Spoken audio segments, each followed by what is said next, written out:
You're listening to the Pace Radio Network here at paceradio.net. The views expressed by the individuals during this broadcast are their own opinions, and they may not be the same as those of their group or other organizations they may be involved with. All medical advice during our broadcast is not a medical opinion and should be checked with your medical physician.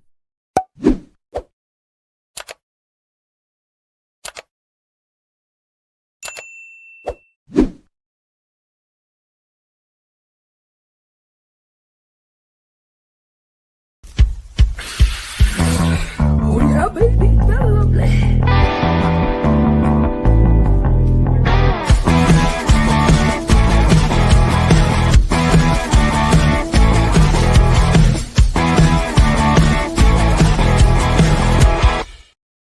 Good morning and welcome to Psychedelics and Cannabis Educational News for September the 22nd here at paceradio.net and 420pace.ca. I don't know where you're located, but I know that in this part of Ontario, Canada, today it looks like it's going to be a rainy day, but here's hoping yours will be an awesome one.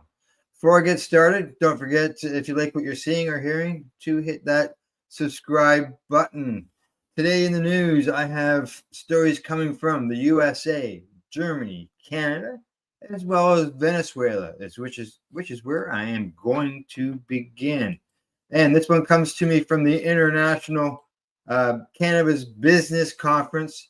Headline says Venezuela's president doubles down on cannabis prohibition. Yes, Venezuelan President Nicolas Maduro recently participated in a press conference after authorities in Brazil intercepted a plane transporting cannabis from Venezuela and made it clear that he has no intention of letting his country monetize its cannabis laws. He says in Venezuela it's still illegal and will remain illegal.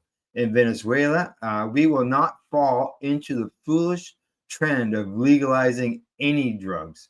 According to Maduro, he was credited as saying this during a press conference, according to some local reporting. He goes on to say, if you want to look for marijuana for it in the United States, which is producing synthetic super cannabis, and the production and consumption of marijuana in the United States is legal, the South American president also reportedly stated it is unclear when President Maduro was specifically referring to his comments about synthetic super cannabis. Beats me. What do you guys think? He says that he goes on to say that while synthetic cannabis products are sold in the United States, in some instances, such products are not preferred by consumers and patients and are typically imported from other countries. So there you go. If you're in Venezuela, don't expect your cannabis to be legalized anytime soon. It just doesn't look good from what they're reporting there. And let's hope that down the road, sooner than later, that Maduro changes his mind on that and allows people to, have access to their cannabis. Now, I believe they do have a medical program there, but as far as recreational and legal, it doesn't look like it's going to happen right now. Alrighty, time for me to move on to my next story of the day. And this one comes to me from the Marijuana Moment. Headline says, Colorado Psychedelics Board votes to recommend adding ibogaine to regulated healing centers. The Colorado Government Advisory Board is recommending that the state expand its novel regulated psychedelics market by providing access to ibogaine in addition to psilocybin and psilocin, which were currently allowed. Now, at a meeting of the Natural Medicine Program Advisory Board on Thursday, members discussed the future of Colorado's psychedelic program, which launched after voters approved a legalization initiative at the ballot. Now, in a 5-2 vote, with 2 absenteeism, the panel agreed to recommend therapeutic access to ibogaine. They say there is a lot of work to be done by the board and both agencies if the plan is to be implemented. Ibogaine is one of the approved natural medicines in the regulated market. Now, Colorado Assistant Attorney General Ashley Mueller said at the meeting, she also stressed that if the board is moving forward with the ibogaine recommendation to the Department of Regulatory Agencies, statute will require the board to consider whether any of the existing rules should be different for ibogaine administrations, training, and the like, as compared to regulations governing psilocybin.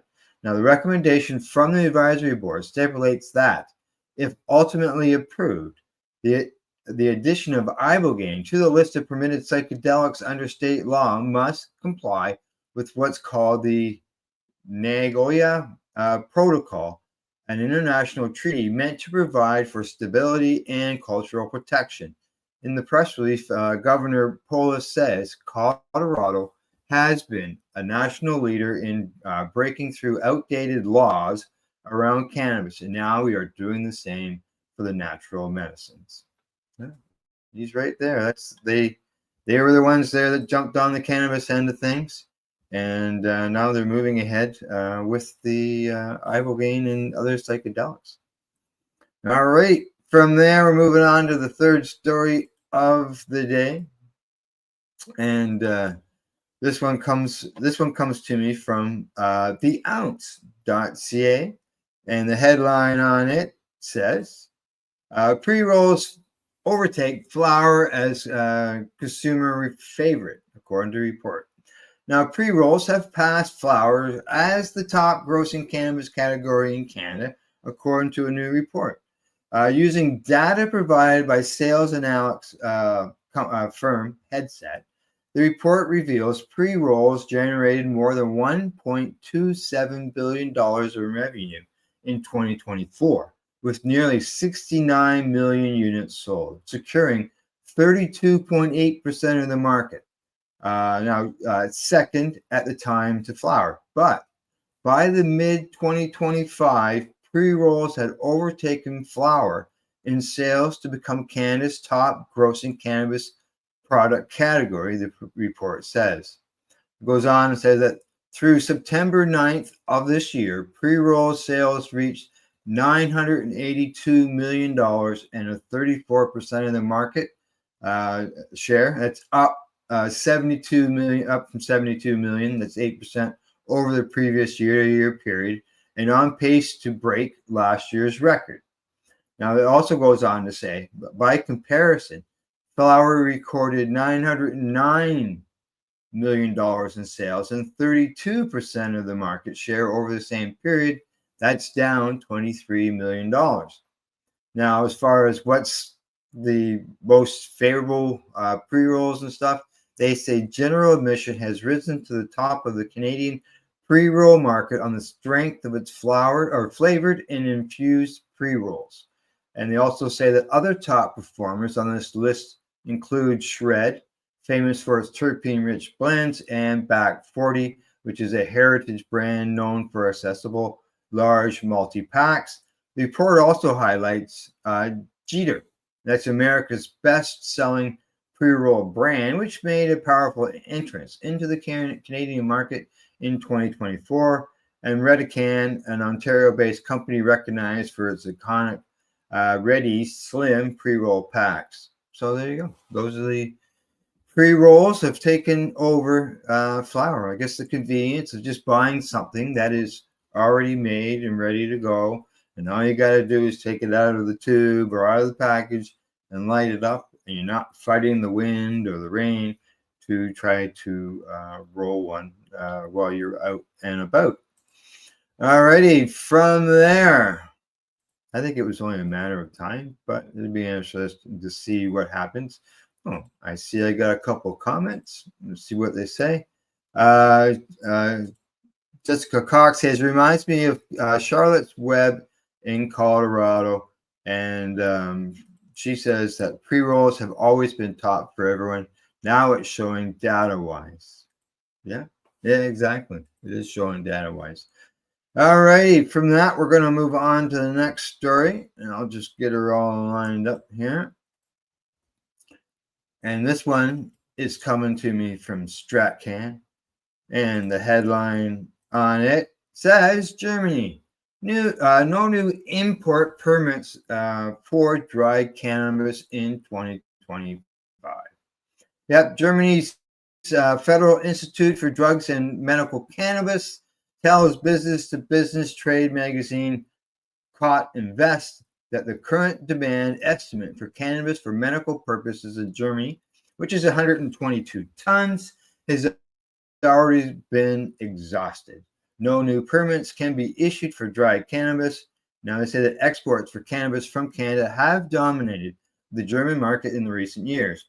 And they say in the second quarter of 2025, Germany imported 43,257 kilograms of cannabis. Now, they say that nearly half of that came from Canada, an increase from the 16,000 kilograms imported from Canada in the first quarter of 2025. Now, Germany also exported 698 kilograms of cannabis in the second quarter of 2025 and 1,855 in the first quarter. Now, Germany's medical cannabis program has relied on exports as it ramps up its own domestic supply. There are 3 licensed cannabis producers in the country, 2 of them Canadian. Once authorized, Germans can access cannabis for medical purposes through pharmacies. The current rules in Germany have allowed online consultations with doctors and have allowed pharmacies to mail cannabis products to patients. More than 1 out of every 7 pharmacies in Germany offers access to cannabis for medical purposes. All right, there we go. I know that here in Canada at one time they were looking at that route, but I also know that the government wasn't hot on it, and neither were the pharmacies at the time.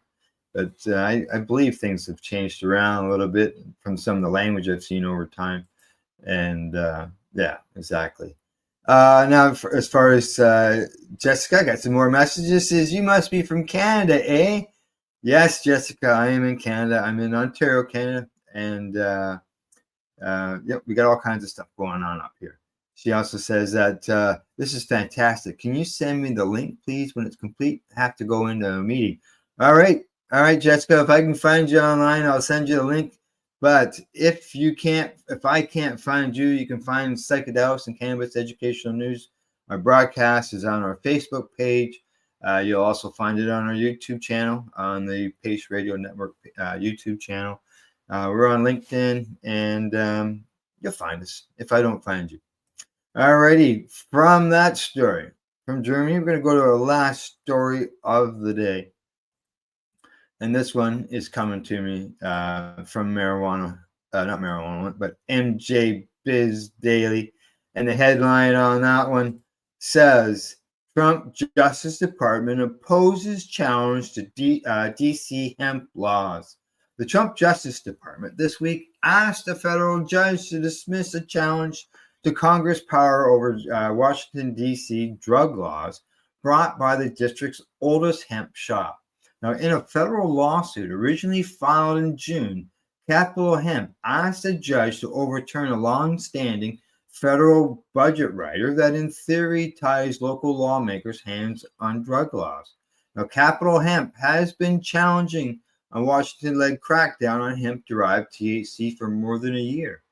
At issue in the federal suit is the so-called Harris Amendment, a budget rider authored by the staunchly anti-cannabis Maryland U.S. Rep. Andy Harris. The budget amendment has for the past decade prevented Washington from sending money on cannabis legalization according to normal. Now, adult use cannabis is legal in the district, but the ongoing federal local conflict restricts sales to medical cannabis dispensaries. Now, Congress still wields significant power over local affairs in the nation's capital and has the power to override local laws. Now, in a September 15 filing, U.S. Attorney Janine Pirro asked a judge to dismiss the Capital Hemp suit for lack of standing. Capital Hemp, they say, fails to anchor the suit with cognizable cause of action and seeks improper advisory opinions. Pirro's motion to dismiss reads. Now, in its lawsuit, Capital Hemp asserts that provisions of federal appropriations laws are ambiguous and require interpretation by this court. Pirro added that ambiguity is the approximate cause of two injuries, namely a pending civil action against them and confusion on the part of the district, the motion has added. Well, there you go. 5 stories, ripped through them all, got them all covered. And other than that, let me just check Jessica. She was talking to us on LinkedIn. We'll make sure we get a message to her. If not, then maybe you can pass it on to her for us. I would appreciate that. So other than that, I think I am done for the day. I've got my stories out, got them all read. And in closing, as I always say, thanks go out to everybody for tuning in to the broadcast, whether you're watching me here in the video format or whether you're listening to me in the audio podcast afterwards. Thanks for tuning in. And also thanks to our sponsors, Limestone City, Hydroponics.ca, the Campbellford Lifestyle Shop, as well as At-Eze.ca. We'll see you Thursday morning at 10 o'clock Eastern Time.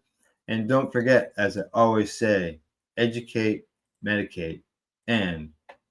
You're listening to the Pace Radio Network here at paceradio.net. The opinions of the individuals during this broadcast are their own, and may not be the opinions of their group or other organizations they may be involved with. All medical advice during our broadcast is not a medical opinion and should be checked with your medical physician. Enjoy the buzz of legalization with Campbellford Lifestyle Shop. From lights to plant nutrients, books, consumption accessories, and more, we've got all your basics to grow or consume cannabis. Visit our info center or take a look at our piercing services and body jewelry, now available in-store through Campbellford Lifestyle Shop, 17 Bridge Street West, Campbellford. Limestone City Hydroponics is Kingston, Ontario's hydroponics shop. Take your growing to the next level and create the optimal environment with a tent kit, or maximize your yield with an ebb and flow flood table kit. Either way, Limestone City Hydroponics has more sizes and options to fit your needs. Are you looking for the power of the sun that adapts to your budget? Then look no further, as they have professional grow lighting. They have indoor grow systems that are easy and cost effective, with many options to fit your living space and lifestyle. Cultivate your growing potential. We have everything you need to succeed. And if you can't make it to the store, they offer local delivery to the greater Kingston area. Remember, when you're looking for experts to help you grow, then look no further than the locally owned Limestone City Hydroponics, 105 Sunderland Drive in Kingston, Ontario. Call them at 613-548-0420. We are people advocating cannabis education here at paceradio.net.